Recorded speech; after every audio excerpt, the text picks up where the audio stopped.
જય મેલડીમાં બધા મિત્રોને સ્વાગત છે તમારું આપણી સંજુ મેલડી ઓફિશિયલ યુટ્યુબ ચેનલમાં। આપ બધા મિત્રો હેમખેમ સર્વકુશળ મંગળ હશો તેવી મેલડી માતાજીને પ્રાર્થના કરું છું। મિત્રો, ઘરમાં વારંવાર દુઃખ ઊભું થતું હોય, વારંવાર ઘરમાં સંકટ આવતું હોય, વારંવાર ઘરમાં કોઈને કોઈ બીમાર પડતું હોય, બીમારી રહેતી હોય, મુશ્કેલીઓ વારંવાર આવતી હોય, તમે એકમાંથી ઊભા થાવ એટલે બીજા દુઃખમાં અને બીજામાંથી ઊભા થાવ એટલે ત્રીજા દુઃખમાં કઈ ને કઈ વિઘ્ન સંકટ મુશ્કેલી આવ્યા જ કરે। મિત્રો, આપણા ઘરમાં કદાચ વારંવાર આવું બધું બનતું હોય એટલે માણસ છેવટે કંટાળી જાય, હારી જાય અને ચારે બાજુ નજર નાખે। પારકા તો પારકા પણ પોતાનાય સાથ ના આપતા હોય, સગાવાલા હોય, મિત્રો હોય, જે તમને ચારે બાજુ નજર નાખો તો તમારા જેટલા સ્નેહીજનો હોય એ બધા દૂર જતા રહે અને તમારા દુઃખમાં કોઈ પણ ભાગ ન લે અને અચાનક જ બધાય તમારાથી દૂર છેટા થઈ જાય ત્યારે તમને જીવન જીવવું બહુ મુશ્કેલ બની જાય છે। કોઈ તમને છેડો જ ના દેખાય કે હવે શું કરવું શું ના કરવું, તમારું મગજ કામ કરતું બંધ થઈ જાય છે। તમને કોઈ બોલાવે તો તમારા મગજમાં વિચારો જ એવા ચાલતા હોય કે હવે જીવન જીવીને શું કરવું। અને ઘણી વખત એવું થાય કે તમારા પરિવારને તમે કઈ રીતે જીવાડશો, કઈ રીતે એનું પાલન પોષણ કરશો।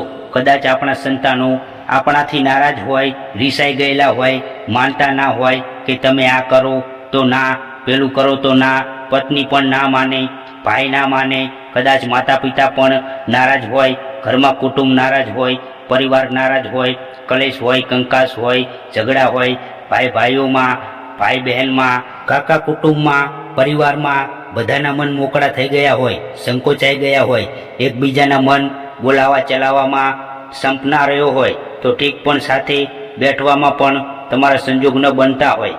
આવા ઘરમાં, કુટુંબમાં, પરિવારમાં ઘણા પ્રશ્નો બનતા હોય છે। એને આપણે સંકટ કહીએ, મુશ્કેલી કહીએ, એને આપણા ઘરનું દુઃખ કહીએ। જો કદાચ આપણો ભાઈ હોય, આપણો સ્નેહીજનો હોય, સગા હોય, એ સુખમાં ન આવે, કદાચ આપણા ઘરે પ્રસંગ હોય ને બોલાવા જાવી તો પણ ના આવે ને રીસાઈ જાય તો એ ભાઈ શું કામનો, એ મિત્ર શું કામનો, એ કુટુંબ શું કામનું। જે સારા પ્રસંગમાં કામ નથી આવતા એ લોકો દુઃખમાં શું કામ આવવાના, એને દુઃખ કહેવાય। તો મિત્રો, આ વિડીયોને હાઈપ અને લાઈક શેર જરૂરથી કરી દેજો અને કોમેન્ટ બોક્સમાં સાચી શ્રદ્ધાથી તમારા કુળદેવી માતાજીનું નામ લખી દેજો।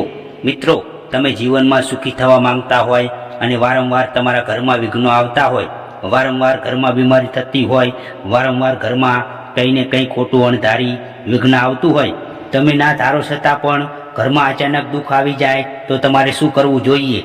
તો મિત્રો, જ્યારે ઘરમાં વારંવાર દુઃખ આવે અને ચારે બાજુ તમે જોઈ એટલે કોઈ તમને દેખાય નહીં, પણ કહેવત છે ને કે જેનું કોઈ ના હોય એના ભગવાન હોય છે, જેનું કોઈ ના હોય એના આપણા કુળદેવીમાં હોય છે।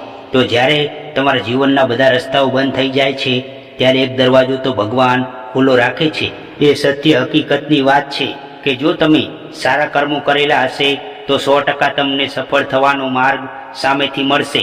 જેવા કર્મ એવા ફળ, તમારા કર્મ અનુસાર ભગવાન ફળ આપે છે। કદાચ જો તમે જીવનમાં કોઈનું ભલું કર્યું હશે, કોઈનું સારું કર્યું હશે અને ક્યારેય કોઈનું જીવનમાં બગાડ કે ભજવાડ નહીં કર્યો હોય, કોઈને નડ્યા નહીં હોય તો 100% પરમ કૃપાળુ પરમાત્મા તમારા બધા રસ્તા બંધ કરી દે, પણ એક રસ્તો તો ખુલ્લો રાખે ને રાખે। તો એના માટે આપણે સર્વપ્રથમ માં ભગવતી એટલે કે આપણી માં, જેને આપણને જન્મ આપ્યો છે, આપણા માતા પિતા જો હોય તો એમને વંદન કરો, એમને પગે લાગો અને એમના વચનોનું અનુસાર જીવન જીવવાનું શરૂ કરો। જે માતા પિતા કહે એ પ્રમાણે કરો, વડીલો કહે એ પ્રમાણે કરો। જો ઘરમાંથી દુઃખ મટાડવું હોય અને વારંવાર કલેશ, કંકાસ, ઝઘડાથી દૂર રહેવું હોય તો માતા પિતા, વડીલો અને ગુરુજીના કહ્યા અનુસાર જીવન જીવવાની એક ટેવ પાડો। એમના વચનો અનુસાર જ જીવન જીવો, એ જે કહે એ જ કરવું। પણ જ્યાં સુધી તમને ન સમજાય ત્યાં સુધી તમારો અહંકાર, તમારો અભિમાન તમે નહીં છોડો તો તમે દુઃખી થશો। જીદ ના ચાલે, ખોટી જીદ, ખોટી પકડ કે રીસાઈ જવું, મનાઈ જવું, આ બધું ગેરવર્તન છોડી દેવું। ત્યારબાદ મિત્રો, વારંવાર જો તમે ઘરમાં બીમાર રહેતા હોય, ઝઘડા, કલેશ, કંકાસ બધા વિઘ્નો આવતા હોય તો માતા પિતા પછી તમારા જે કુળદેવી હોય એમના નામનો તમે દીવો ચાલુ કરો। રવિવારના દિવસે તમારા કુળદેવીના નામનો દીવો ચાલુ કરો અને એમના નામનો તમે દીવો ચાલુ કરો ત્યારે 2-5 કુંવાસીઓ તમે દર રવિવારે જમાડો।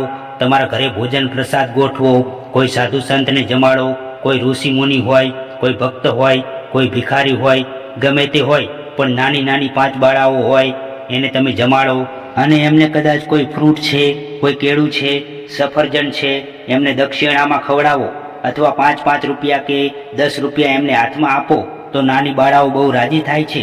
નાની બાળાઓ, કન્યાઓ જો રાજી થાય તો એમાં ભગવતીના અંશ હોય છે, કુળદેવીમાંના અંશ હોય છે. બાળકો જો રાજી થાય તો બાળકોમાં કહેવાય છે ને કે ભગવાન માતાજીનો અંશ હોય છે.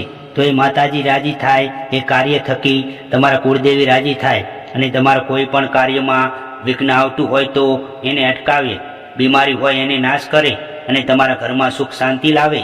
કદાચ વારંવાર તમે બીમાર રહ્યા હોય, વારંવાર ઘરમાં દુઃખ હોય તો શનિવાર અથવા મંગળવારના દિવસે હનુમાન ચાલીસા આ ચોપાઈ તમે 108 વખત આ ચોપાઈનો જાપ કરો અને હનુમાનજીને શનિવાર અથવા મંગળવારના દિવસે હનુમાનજીના મંદિરે જઈ તેલ સિંદૂર ચડાવી આ ચોપાઈ તમે 108 વાર બોલશો તો ગમે તેવું દુઃખ હશે, ગમે તેવું વિઘ્ન હશે, ગમે તેવી બીમારી હશે તો મટી જશે.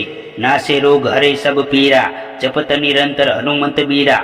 આ ચોપાઈ તમારે 108 વખત બોલશો તો જે દુઃખ હશે, રોગ હશે, બીમારી હશે, સંકટ હશે એ બધા જ હનુમાનજી દાદા દૂર કરશે અને તમારા જીવનમાં ધીમે ધીમે કોઈ પણ વિઘ્ન હશે એ ટળતા રહેશે.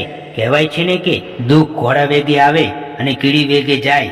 એવી જ રીતે સુખ જોઈતું હોય તો તમારે એના માટે પરિશ્રમ કરવો પડે, મહેનત કરવી પડે અને એ પ્રમાણે તમને ભગવાન માતાજી ફળ આપે છે. અને એ જ રીતે જો તમે સારા કાર્ય કરશો, ધર્મના કાર્ય કરશો તો 100% તમને સુખ મળશે.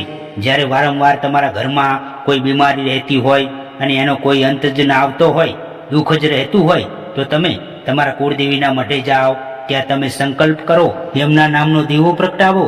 દીવો પ્રગટાવીને કુળદેવી માતાજીને શ્રીફળ, પ્રસાદ, ચૂંદડી જે ધરાવતા હોય તમે ધરાવો અને એવો સંકલ્પ કરો કે હે કુળદેવી માં, જો મારા ઘરમાં દુઃખ મટશે તો હું 5 કન્યાઓ જમાડીશ, 5 સાધુ સંતો જમાડીશ, 5 ગાયોને ઘાસ ખવડાવીશ.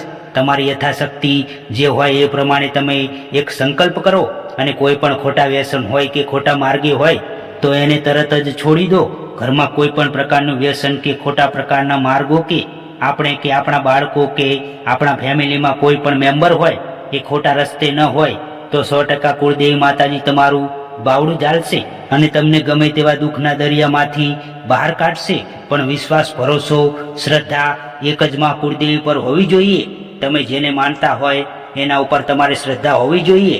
તલવારની ખાંડા જેવી ધાર ઉપર રહીને જો તમે ભક્તિ કરશો તો 100% માં ભગવતી કુળદેવીમાં તમારું કાંડું ઝાલશે અને દુઃખના દરિયામાંથી બહાર કાઢશે. તો મિત્રો, આ વિડીયો તમે કયા ગામ, તાલુકા, જિલ્લા, શહેરમાંથી જુઓ છો તે કોમેન્ટમાં જરૂર જણાવજો. તો ચાલો મિત્રો, આ વિડીયોમાં આટલું જ. જો વિડીયો તમને ગમ્યો હોય તો વિડીયોને હાઈપ અને લાઈક, શેર જરૂરથી કરજો અને કોમેન્ટ બોક્સમાં સાચી શ્રદ્ધાથી તમારા કુળદેવી માતાજીનું નામ લખી દેજો. અને મિત્રો, તમે આ ચેનલમાં નવા આવ્યા હોય તો સંજુ મેલડી ઓફિશિયલ યુટ્યુબ ચેનલને સબસ્ક્રાઇબ કરવાનું ભૂલતા નહીં. તો ચાલો ફરી મળીશું હવે એક નવા વિડીયો સાથે. ત્યાં સુધી જય મેલડીમાં, જય કુળદેવી માતાજી, હર હર મહાદેવ.